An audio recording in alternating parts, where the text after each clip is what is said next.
people can indeed kill you. Hello everybody and welcome back to my channel. I really enjoyed this episode. It resonated, I felt it. And the reason for that is we seem to be exploring this idea of whose responsibility is it to pay for the sins of the father, or in this case, the sins of the mother. And this is previewed to us by introducing us to Ji-Ha in an empty movie theater, watching a Judy Garland movie. And briefly, for those of you who don't know, Judy Garland is the prototype for every child actor exploited by their parents. And she's basically what happens when you live your life through somebody else's eyes or expectations of you, which is that it consumes you completely. So the focus of this episode is giving us context for Atticus's past by kind of introducing us to his first love, Ji-Ha. So who is Ji-Ha? Ji-Ha is a nurse living with her mother, and it seems like she shares her body with this nine-tailed fox spirit by the name of a Jamiechung. And the purpose of a Jamiechung is to avenge the wrongdoings done by men. And the way she came to share her body with this Jamiechung is through her mother. And it seems like her mother had her out of wedlock. And in order to kind of save her pride and her self-image, and this mother is something else. She's kind of a do as I say, not as I do type of lady. She married this man, and in exchange for this marriage, she kind of let this man abuse her daughter. And I guess the abuse had gotten so bad, she kind of sacrificed her daughter once again to this Jamiechung spirit in order to kill this abuser. That's what I got out of it. And all this to say, there's this fun debate in this episode in terms of nature versus nurture. Are monsters bred or are they born? And if they're born, what is the antidote? And it seems like the antidote is love. So it seems like this Jamiechung and Ji-Ha, like they kind of share the body, and their spirits are living side by side. However, the premise of this mother-daughter relationship is to save it, right? Like the mother is hell-bent on getting rid of this Jamiechung spirit, and the way Ji-Ha is going to do that is by killing 100 men. And the idea being that after you kill these men, the spirit will be expelled from your body and everything will be pretty much all well and good. Now, watching the episode back, like initially it was very hard to tell if it was Ji-Ha or the Jamiechung. Like sometimes it seemed like the mother was talking to one over the other. But I think it's because, again, they share this body. And this is clear, like rewatching it kind of right from the beginning, because Ji-Ha is a very socially awkward person. Like she's a very beautiful person, but she doesn't connect with anyone around her. It seems like she's on the outside looking in. And I think that's why she watches all these movies. It's in order to mimic all these actions in hopes of either feeling whatever it is everybody around her is feeling, or in hopes of connecting with people in some way, because there seems to be a void that she's trying to fill, specifically by watching all these movies. And I don't think she's watching them to escape. I think, again, she's watching them to find some sort of connection. And it takes her so far, right? Like she's very awkward. You see that in the speed dating. There's just something kind of off about her, and they don't really know why that is. Whatever the case, she's able to make at least one friend. And this is a fellow nurse who works with her. And this nurse initially, like when they were kind of looking at each other at the start, I thought like it was a frenemy situation, like some type of jealousy or something weird. And then you realize what it is. And this friend was sending her all kinds of signals and social cues that Ji-Ha just wasn't able to pretty much pick up on for whatever reason. So as luck would have it, her new friend is also a communist. Like there is a scene where you can kind of see her talking to an orderly and slip a kind of piece of paper like through. But they have all these kind of deep conversations about fate and destiny and what it means to carve out your own destiny and whether or not you can control your own fate. And I think these conversations help kind of contextualize how it is this Jamiechung and Ji-Ha kind of live in the same body. And up until this point, there seems to be some tension in Ji-Ha in terms of whether or not she can live with this Jamiechung, whether or not she wants to get rid of it. She's at the end of the journey. She's kind of one or two bodies away from being free, quote unquote, but she's not really sure she wants to be fully free. And this kind of uncertainty ends when Atticus kills her best friend. Talk about the start of a beautiful friendship. So just a side note, we're introduced to, I guess, baby Atticus. And for me, I felt the difference between like Korean Atticus and like present day Atticus. Like there's a naivete to him. Quite literally, he's a virgin, which I thought was refreshing because we don't really see like male virginity on TV. Normally the men know everything, they know what to do, but not in this case. And another interesting point was the fact that unlike most people, he wasn't drafted, he volunteered for the war. And his reasoning being that he grew up reading all these books, and these books couldn't take him far enough, right? Like he used these books as escapism, to imagine possibilities or what else is out there if he could only kind of access them. and now he reads books in order to escape the horrors of reality. And not only does he kill Ji-Ha's best friend, but he kind of completely forgets that he even did it.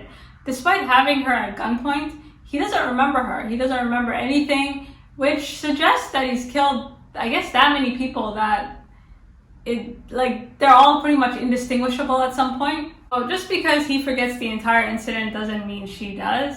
And after a bombing, Atticus is taken to her hospital and she recognizes him right away. And this tension between this Jamiechung and between Ji-Ha is evident, right? Because she kind of, at this point, had been going back and forth. She didn't really want to kill anybody else, but now she wants to kill Atticus. And for me, her very rash sort of decision and her kind of change up quite quickly suggests that if she were to kill Atticus, it would be the Jamiechung spirit that takes over her body, not so much that this spirit will be expelled necessarily, but as they say, we make plans, but God laughs. And it seems like Ji-Ha and Atticus have a lot more in common than they like to believe, specifically their relationship to their parents. So we see that Atticus is in the hospital and he's reading a book by the title The Count of Monte Cristo. And this book is significant because apparently it's his father's favorite book. And if you recall, at the start of the series, George had been telling Atticus that Montrose had been coming over, and he basically wouldn't leave the house until George gave him news whether or not Atticus was safe or whatever he was doing. But he would never outwardly ask for information about his son. So I thought it was funny that Atticus was also thinking about his father by reading this book. And there's a lot of questions, right? Like, he's reading this book and he doesn't really know why his father likes it, and there's all these questions, but of course they don't really communicate and they don't really like each other that much. And like any great novel, there's two endings, right? Like, there's the movie ending and then there's the real ending. So in the movie, it seems like the two lovers rekindle their relationship and things end up happily ever after.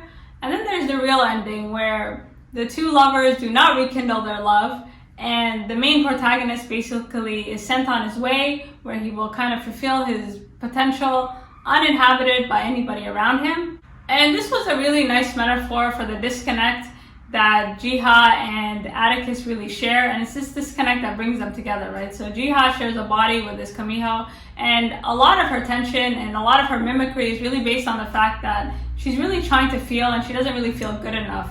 Her mother keeps telling her, like, you will never be my daughter, like, you are not worthy of love as long as the spirit lives inside you. And then you have someone like Atticus who literally volunteered himself for the war in order to escape the horrors of the reality that was Jim Crow America. And he comes here and everything is the same, the dynamic is the same, right? And in one scene where Ji-Ha is watching a Judy Garland movie, there's this little promo in terms of like disunity and promoting like cooperation, and there's a lot of subtle racism here. So he couldn't really escape it, and a lot of the stereotypes and prejudices, they just kind of followed him overseas, right? It's kind of a cruel irony, right? Like, he's kind of fighting for a country where at best he would be Judy Garland's butler, and at worst, shot for no reason. Watching the two of them side by side, I think what connects them is the fact that they have all these shared demons. And it's funny how we justify our bad behavior. So for Atticus, it's just orders and communism, even though like these words really mean nothing to him.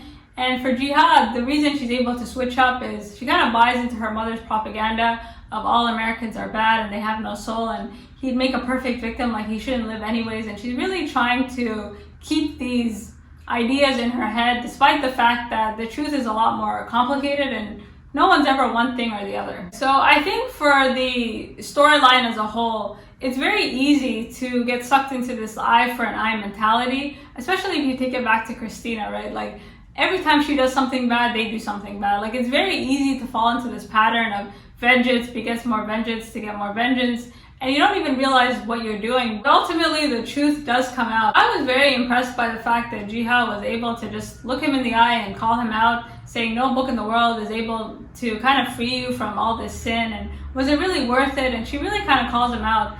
And although they have this kind of beautiful reconciliation and they make this speech about just because we've done monstrous things, we're not monsters, there is a fatal flaw here. And this fatal flaw is relevant for the rest of the series, which is forgetting. Because he says the reason I love you, or the reason I'm able to kind of connect with you, is because you make me forget about all these bad things you've done. And forgetting the bad doesn't erase the bad, right? Like, unfortunately, nobody is ever one thing or the other, and when you try to minimize the horrors that someone has done, or all the sort of bad things that someone has done, you kind of undermine your own reality, and you end up living in a time loop where the same things keep happening over and over again until you kind of learn your lesson. I think at one point in episode 3, like Letty called out Atticus saying, you know, did you forget that I died and George is dead? Like, did you forget? And I think sometimes Atticus looks so far into the future, and this seems to be a pattern in his life, as this episode is showing, that he kind of forgets about all the things that led him to this point, good or bad. And I think I've said this before, but I feel like they're kind of mimicking Christina's behavior. And all this to say, the truth always comes out. And the way they kind of demonstrated this, like Ji-Ha and Atticus, they get very comfortable with each other to the point where she kind of forgets about her tentacles and all these things, and she almost kills him, right? And I think maybe the reason he didn't die is that they kind of have this shared bond, and this shared bond is like all these kind of shared demons that they don't voice, but they can kind of feel in one another. And the fact that after kind of revealing herself, Atticus was scared shitless and he ran away, I think says a lot, right? Like, we keep a lot of secrets because as much as you say you want the truth and, you know, you're willing to accept anything, and I think at one point he said, there's nothing you could show me that I couldn't, that would make me change how I feel about you. But the reality is, people don't live in isolation. Like, you have a history, you're connected to other people, and it's this history that kind of makes or breaks people depending on your willingness to share it and how it all comes out, right? So by the time Ji-Ha is able to kind of admit that she's also a jamiechung, things are too late, right? The relationship is done and Atticus ran for his damn life. However, we do learn a few things from this encounter.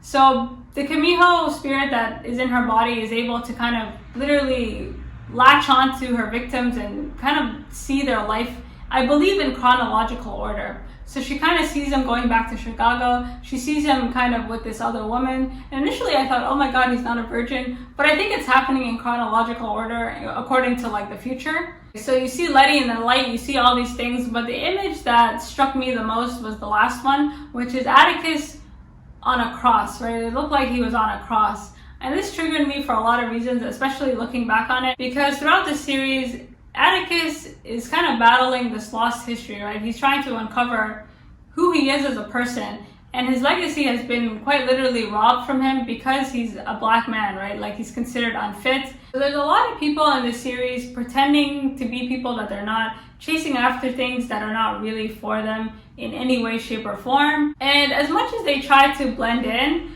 it seems like every strategy that both of them have employed, either through mimicry, through enlisting in the army, isn't really working for either one of them. There's this voiceover at the end by Judy Garland basically talking about her life in celebrity, how she's been a victim of untruths, how people have kind of dehumanized her and talked about her as if she's not a person, and she's kind of spent her life being awed at and admired for her talent, like singing and dancing and taking up all this, like, this persona that she felt would kind of connect her with people. And as much as people connect with her on screen, they really had no sympathy for her as a person. And I found that it hit home for a lot of reasons, because you have someone like Atticus looking for his lost history, and the reason it's been robbed from him is because he's a black man. So Christina is more than happy to use him and his friends to kind of get into all these places that are incredibly difficult to get into, and that nobody up until now has had the skill to get into, right? So despite his success and despite, you know, all these things that he's been able to do, he's still considered unfit, right? Like, equality will never be a part of the conversation. And then you take Ji-Ha, right? She's also a victim of untruths. Like, she's done all these things, she's mimicked all this behavior, and she's taking care of her mother, but it doesn't matter what she does, right? Like, her mother will never see her as worthy of love as long as the spirit lives inside her. And the last premonition at the end was quite eerie, because again, it's not really clear that Atticus is dead or not. I mean, he's definitely in bad condition, but when she asks this, I guess, master of spirits whether or not he will die, she kind of looks at her like, your mortal concerns are of no use to me, and besides, you'll see a lot more darkness and death before we even get to the end of the story. And for me, the whole point of this episode is really to show how far we've come this far. Specifically, the idea that mimicking the oppressor to find power and vengeance will not give you freedom, right? So to repeat, like, mimicking your oppressor to find vengeance will not give you freedom. Like, everything they've done at this point is not really working in terms of employing all of Christina's tactics, right? Like they're literally turning into dead people. And thankfully, Ji-Ha is able to kind of stop herself before she kind of went over to the dark side. So I'm hoping that the self-restraint that Ji-Ha was able to show kind of suggests that you can actually control your own fate and things are not as up in the air and random as they appear. All this to say, let me know what you think. I really enjoyed this episode. Like, there's a lot to dissect here, but I tried to kind of start a conversation and you guys can finish it. With that being said,